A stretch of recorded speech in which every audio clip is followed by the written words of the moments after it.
Organisation.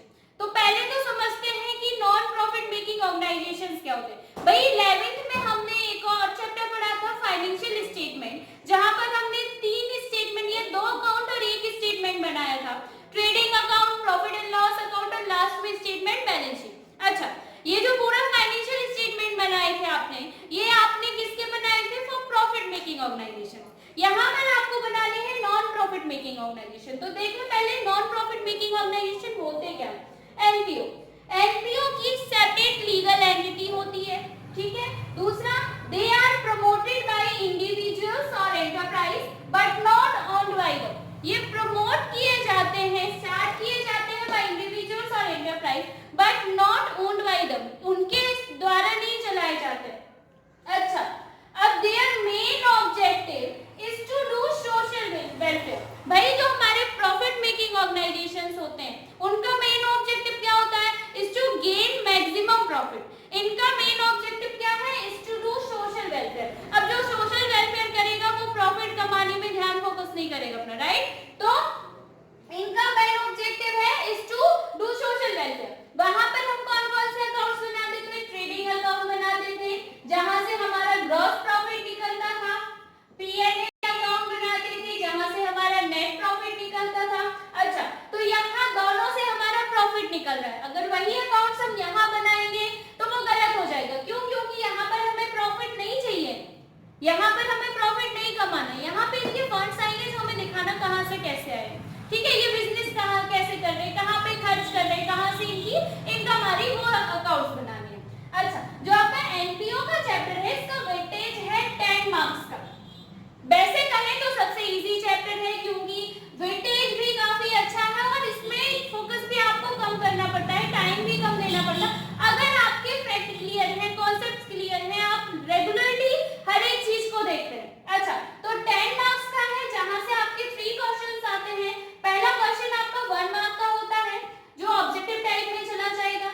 दूसरा question आपका 3 mark का होता है and the third question is for 6 marks, जो आपका एक लंबा क्वेश्चन होगा, फुल फ्लेज क्वेश्चन, राइट? अब देखते हैं हम कि एनपीओ के अंडर में हम कौन-कौन से अकाउंट्स बनाते हैं।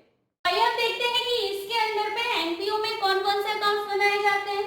The first one is received and payment account and the second one is income and expenditure account. Last में आपकी बैलेंस शीट बनती है, ठीक है। तो बैलेंस शीट वैसे ही बनती है, बस स्मॉल चेंजेस हैं, वो बता देंगे जब बैलेंस शीट को डिस्कस करेंगे। पहले देखते हैं कि रिसीव्ड एंड पेमेंट अकाउंट क्या होता है, भाई इसके अंदर क्या-क्या आता है। तो रिसीव्ड एंड पेमेंट अकाउंट आपका रियल अकाउंट के अंदर आता है, या जो गोल्डन रूल रियल अकाउंट के हैं वो इसमें अप्लाई होते हैं। रिसीव्ड एंड पेमेंट अकाउंट आपका वैसे ही बनता है जैसे आपने कैश बुक बनाई थी। क्या? जैसे आपने कैश बुक बनाई थी। तो पहले तो हम रियल अकाउंट के अंदर में जो गोल्डन रूल आता था वो देख लें। क्या आता था? Debit was comes and credit what goes out, यानी कि जो भी रिसिप्ट होंगी वो कहाँ जाएंगी? डेबिट साइड, और जो भी आपके पेमेंट्स होंगे वो कहाँ जाएंगे? क्रेडिट साइड पे। ये तो हो गया कि कौन सा रूल अप्लाई होना है। अच्छा, ये बनता आपका कैश बुक के जैसे। कैश बुक का क्या रूल था? फर्स्ट रूल था कि इसमें केवल कैश ट्रांजैक्शंस रिकॉर्ड होंगे। सिमिलर है आपके रिसिप्ट एंड पेमेंट अकाउंट में ओनली कैश ट्रांजैक्शन रिकॉर्ड होगी, no credit transactions are record. दूसरी बात, आपकी रिसिप्ट एंड पेमेंट अकाउंट में both natures of transaction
record होगा।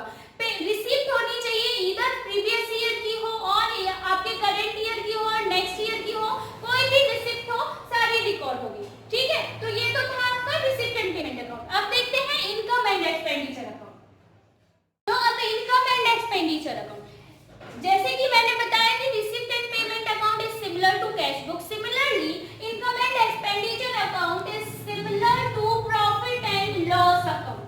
ये आपका नॉमिनल अकाउंट है, इसमें जो गोल्डन रूल अप्लाई होगा कौन से अकाउंट का होगा, नॉमिनल अकाउंट का। नॉमिनल अकाउंट का क्या गोल्डन रूल था, क्या था, debit all expenses and losses, credit all incomes and gains. Means जितने भी आपके एक्सपेंसेस होंगे वो सारे आपके कहां जाएंगे, डेबिट साइड पे। जितनी भी आपकी इनकम्स और गेन्स होंगी वो कहां जाएंगी, आपकी क्रेडिट साइड पे। कौन से अकाउंट के अंदर, इनकम एंड एक्सपेंडिचर अकाउंट के अंदर। तो दो डिफरेंस हो गए, रिसिप्ट एंड पेमेंट अकाउंट आपके किससे सिमिलर है था, कैश बुक के। ये किससे सिमिलर है, P&L अकाउंट के। दूसरा वो रियल अकाउंट को फॉलो करता था, उसके गोल्डन रूल को फॉलो करता है, ये आपके नॉमिनल अकाउंट के गोल्डन रूल्स को फॉलो करता है। अच्छा, अब जो आपका इनकम एंड एक्सपेंडिचर अकाउंट है ये आपके बोथ ट्रांजैक्शंस को रिकॉर्ड करता है, both kinds of transactions are recorded.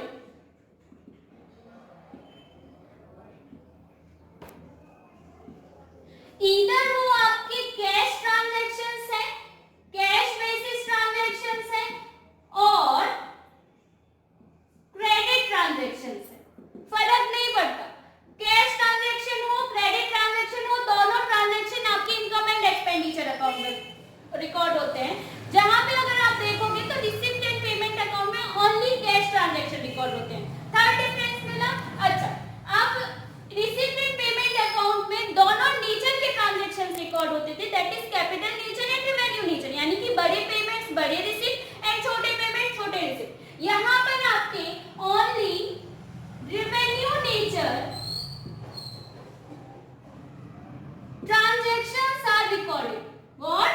Only revenue nature transactions are recorded.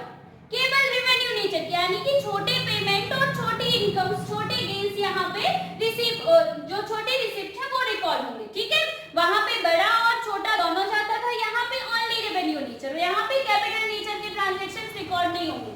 अच्छा, रिसिप्ट एंड पेमेंट अकाउंट आपका previous year, current year, next year payment होनी चाहिए, रिसिप्ट होनी चाहिए, किसी भी ईयर की हो रिकॉर्ड कर देते। यहाँ पर ओनली करंट ईयर के ट्रांजैक्शन रिकॉर्ड होंगे। क्या, only current year transactions are recorded. 5 difference मिल गए आपके और इन्हीं डिफरेंस के साथ साथ हमें सॉल्यूशंस करने पड़ेंगे, income and expenditure, receipt and payment account solve करने पड़ेंगे। जिसकी ये पांचों बेसिक क्लियर है वो चैप्टर को बहुत इजीली ले जाएगा। ठीक है, तो पांचवा क्या है, only current year transactions are recorded.